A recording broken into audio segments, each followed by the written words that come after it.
ఒక అందమైన అడవిలో ఒక పెద్ద మామిడి చెట్టు ఉండేది. ఆ చెట్టు మీద ఒక చిలుక ఉండేది. ఆ చెట్టు దగ్గరలో నది దగ్గర ఒక నక్క కూడా ఉండేది. నక్క రోజు మామిడి పళ్ళను ఆశగా చూసేది. ఆహా! ఆ పళ్ళు ఎంత రుచిగా ఉంటాయో కదా అని అనుకునేది మనసులో. అయితే మంచి మనసున్న ఆ చిలుక మామిడి పళ్ళను తెంపి నక్కకు ఇచ్చింది. అలా ఆ ఇద్దరు కూడా మంచి స్నేహితులైపోయారు. అయితే ఒకరోజు నక్క తన భార్యకి కూడా మామిడి పళ్ళు తీసుకొని వెళ్లి ఇచ్చింది.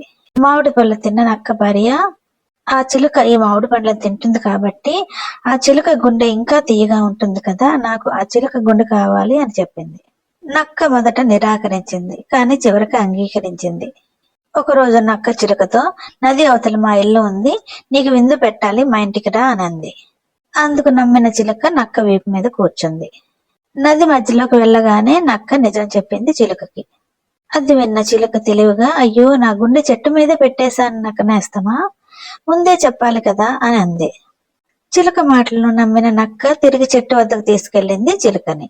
వెంటనే చిలుక చెట్టెక్కి కూర్చుంది. నిజమైన స్నేహం అంటేనే నమ్మకం, నిన్నిక నుంచి నమ్మలేను నేను అని చెప్పింది చిలుక నక్కతో. నక్క తన తప్పును తెలుసుకొని క్షమించమని అడిగింది చిలుకని. అందుకు చిలుక నక్కతో, నాకు ఎగరడం వచ్చు, నువ్వు చెప్పిన వెంటనే నేను అక్కడి నుంచి ఎగిరిపోవచ్చు.